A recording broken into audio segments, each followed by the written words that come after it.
അനിയ, ഞങ്ങളെ സഹോദരനെ പോലെ കരുതി കടലിൽ നിന്നും തിരിച്ചു കയറണം. ആത്മഹത്യക്കൊരുങ്ങി കടലിൽ ഇറങ്ങി നിന്ന യുവാവിന്റെ മനസ്സ് അർത്തുങ്കൽ ASA നസീറിന്റെ സ്നേഹം നിറഞ്ഞ ഈ വാക്കുകളിൽ മാറി.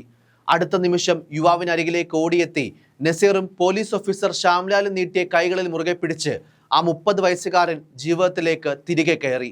വീടിന്റെ ചുമരിൽ മരണക്കുറിപ്പും എഴുതിവെച്ച് രാത്രി 16 കിലോമീറ്റർ നടന്ന് മാരാരിക്കുളം ബീച്ചിലെത്തി ആത്മഹത്യ ചെയ്യാൻ കടലിലേക്ക് ഇറങ്ങിയ യുവാവിനെയാണ് പോലീസിന്റെ സമയോചിത ഇടപെടൽ ജീവിതത്തിലേക്ക് തിരികെ എത്തിച്ചത്. ഈ 23-ന് രാത്രി 11:30-നാണ് ആലപ്പുഴ കൺട്രോൾ റൂമിലേക്ക് യുവാവിന്റെ വിളിയെത്തിയത്. ജീവിതം മടുത്തുവെന്നും താൻ ആത്മഹത്യ ചെയ്യാൻ പോവുകയാണെന്നും തന്റെ മരണത്തിന് മറ്റാരും ഉത്തരവാദികളല്ല എന്നുമാണ് ഇയാൾ ഫോണിലൂടെ അറിയിച്ചത്. കൂടുതൽ വിവരങ്ങളൊന്നും പറയാതെ യുവാവ് ഫോൺ ഡിസ്കണക്ട് ചെയ്യുകയും ചെയ്തു. ഇതോടെ കൺട്രോൾ റൂമിൽ നിന്നും ഇയാളുടെ വിവരങ്ങൾ അർത്തുങ്കൽ പോലീസ് സ്റ്റേഷനിൽ രാത്രി പെട്രോൾ ഡ്യൂട്ടിയിൽ ഉണ്ടായിരുന്ന പോലീസുകാർക്ക് കൈമാറി. ഡ്യൂട്ടിയിലുണ്ടായിരുന്ന ASA നസീറും ASI ശ്രീവിദ്യയും ഡ്രൈവറായ സീനിയർ സിവിൽ പോലീസ് ഓഫീസർ ശ്യാംലാലും വിവരം SHOയെ അറിയിക്കുകയും സൈബർ സെല്ലിന്റെ സഹായത്തോടെ യുവാവിന്റെ മൊബൈൽ ടവർ ലൊക്കേഷൻ മനസ്സിലാക്കുകയും ചെയ്തു.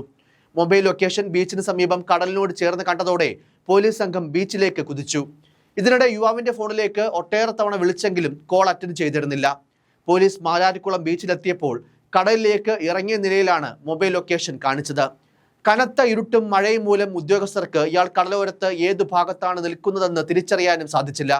ഇതിനിടെ ഫോൺ അറ്റൻഡ് ചെയ്തതോടെ പോലീസുകാർ യുവാവിനെ അനുനയിപ്പിക്കാൻ ശ്രമിച്ചെങ്കിലും വഴങ്ങിയില്ല. മാരാരിക്കുളം ബീച്ചിൽ നിന്നും കുറച്ച് തെക്ക് മാറിയാണ് യുവാവ് കടലിൽ ഇറങ്ങി നിന്നത്. ശക്തമായ തിരയുണ്ടായിരുന്നതിനാൽ പെട്ടെന്ന് ഇയാളുടെ അടുത്തേക്ക് എത്തിയാൽ യുവാവ് കടലിലേക്ക് കൂടുതൽ ഇറങ്ങിയാലോ എന്നതും പോലീസുകാരെ ആശയക്കുഴപ്പത്തിലാക്കി. തങ്ങളെ സഹോദരനെ പോലെ കരുതി തിരിച്ചു കയറണമെന്നും എല്ലാ പ്രശ്നങ്ങളും പരിഹരിക്കുമെന്നും പോലീസ് ഉറപ്പു നൽകിയതോടെ യുവാവ് വഴങ്ങി. തുടർന്ന് ASI നസീറും പോലീസ് ഓഫീസർ ശ്യാംലാലും ചേർന്ന് കടലിലിറങ്ങി യുവാവിനെ കരയിലേക്ക് പിടിച്ചു കയറ്റുകയായിരുന്നു. സ്റ്റേഷനിൽ എത്തിച്ച ശേഷം യുവാവിന്റെ പ്രശ്നങ്ങളെല്ലാം ചോദിച്ചറിഞ്ഞ് ആവശ്യമായ പരിഹാരം കാണാൻ എല്ലാ പിന്തുണയും നൽകിയാണ് പോലീസ് ഇയാളെ ബന്ധുക്കൾക്കൊപ്പം പറഞ്ഞയച്ചത്.